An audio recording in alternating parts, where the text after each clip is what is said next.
आकाशवाणी मध्य प्रदेश से प्रस्तुत हैं प्रादेशिक समाचार।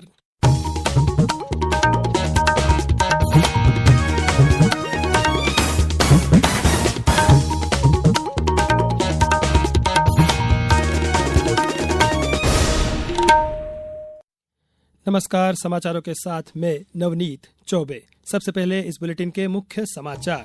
आपातकाल के 50 वर्ष पूरे होने पर देश और प्रदेश में मनाया गया संविधान हत्या दिवस। केंद्रीय मंत्रिमंडल ने पुणे की मेट्रो ट्रेन विस्तार योजना सहित कई महत्वपूर्ण प्रस्तावों पर लगाई मोहर। भारतीय अंतरिक्ष यात्री शुभांशु शुक्ला को अंतर्राष्ट्रीय अंतरिक्ष स्टेशन पर ले जाने वाले एक्सियोम 4 मिशन हुआ लॉन्च। और नर्मदा घाटी विकास प्राधिकरण की बैठक में कई सिंचाई परियोजनाओं के संबंध में लिए गए निर्णय। अब समाचार विस्तार से। आज संविधान हत्या दिवस मनाया जा रहा है। यह दिवस 25 जून 1975 को भारत के संविधान को रोलने के समय हुई घटनाओं की याद दिलाता है। यह आपातकाल की ज्यादतियों के कारण पीड़ित प्रत्येक व्यक्ति को श्रद्धांजलि देने का भी दिन है। प्रस्तुत है एक रिपोर्ट।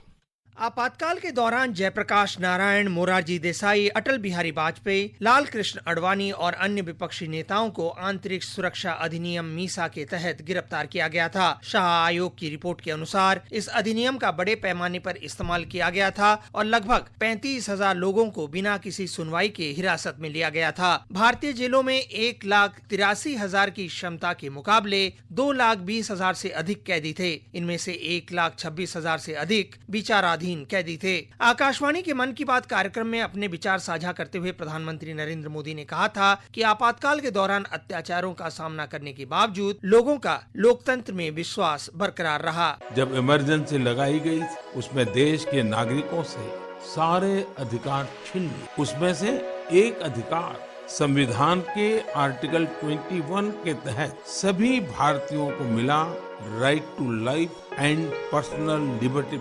आपातकाल के दौरान जेल में बंद रहे प्रख्यात पत्रकार राम बहादुर राय ने आकाशवाणी से बात की और उस दौरान हुए अत्याचारों के बारे में बताया। रात को जो सबसे पहले हमला हुआ वो 2 जगह हो। भारत सरकार ने, इंदिरा गांधी की सरकार ने किया। एक मीडिया पर हमला किया, दूसरा जेपी और चंद्रशेखर जैसे नेताओं की गिरफ्तारी से किया। लगभग 21 महीने तक चले आपातकाल के दौरान मौलिक अधिकारों को निलंबित कर दिया गया था और मीडिया पर प्रतिबंध लगा दिए गए थे। अनुपम मिश्र, आकाशवाणी समाचार, दिल्ली। केंद्रीय गृह मंत्री अमित शाह ने आज नई दिल्ली में आपातकाल डायरीज वर्ष जिसने एक नेता को जन्म दिया पुस्तक का विमोचन किया। यह पुस्तक तत्कालीन युवा आरएसएस प्रचारक प्रधानमंत्री नरेंद्र मोदी की महत्वपूर्ण भूमिका को दर्शाती है।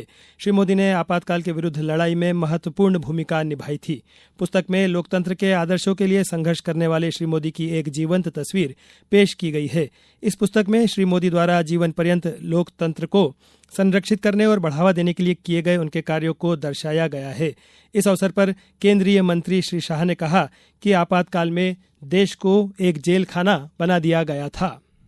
संविधान हत्या दिन एक प्रकार से थोड़ा कठोर शब्द है, निर्मम शब्द है, मगर सोच विचार कर ये दिन का नाम रखा गया, क्योंकि जिस प्रकार से आपातकाल में देश को एक जेल खाना बनाकर रख दिया था, देश की आत्मा को मूंगा कर रख दिया गया था, न्यायालय के कान को बहरा कर रख दिया गया था, लिखने वालों की कलम से स्याही ही निकाल दी गई थी। वो पूरे कालखंड का वर्णन इतने कठोर शब्दों के साथ ही करना चाहिए, तभी युवा पीढ़ी को मालूम पड़ेगा कि क्या हुआ था।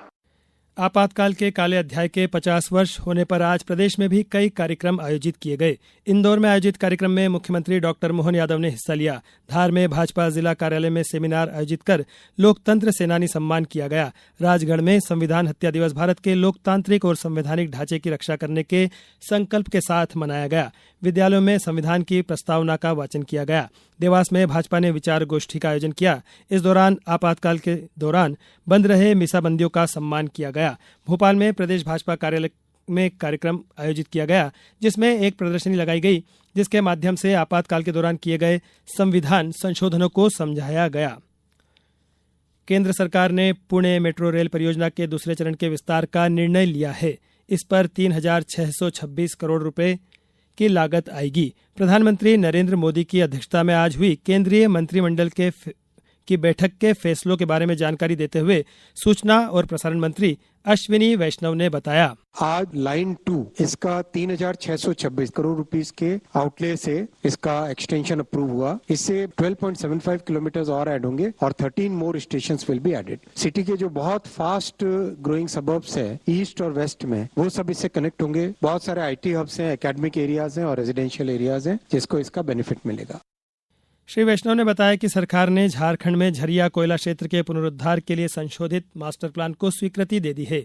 श्री वैष्णव ने यह भी बताया कि उत्तर प्रदेश में आगरा में अंतर्राष्ट्रीय आलू केंद्र के दक्षिण एशिया क्षेत्रीय केंद्र की स्थापना के प्रस्ताव को भी स्वीकृति दे दी गई है। श्री वैष्णव ने कहा कि केंद्रीय मंत्रिमंडल ने आपातकाल की घोषणा के 50 साल पूरे होने पर एक प्रस्ताव पारित किया है। उन्होंने कहा कि सरकार आपातकाल के विरुद्ध बहादुरी से डटे रहे अनगिनत लोगों के बलिदानों का स्मरण और सम्मान करती है। इस अवसर पर केंद्रीय मंत्रिमंडल की बैठक में 2 मिनट का मौन भी रखा गया। श्री वैष्णव ने कहा कि अंतरिक्ष मिशन एक्जियम-4 के सफल प्रक्षेपण पर भी एक प्रस्ताव पारित किया गया। अब समाचारों में वक्त है ब्रेक का। ये समाचार आप आकाशवाणी मध्य प्रदेश से सुन रहे हैं। ये समाचार बुलेटिन यूट्यूब पर Madhya Pradesh news all India radio channel पर और फेसबुक के साथ ही एक्स प्लेटफॉर्म पर AIR न्यूज भोपाल पेज पर सुने जा सकते हैं। इसके अलावा आप हमारी वेबसाइट newsonair.gov.in पर या न्यूज ऑन AIR ऐप पर भी समाचार सुन सकते हैं। समाचारों में एक बार फिर आपका स्वागत है।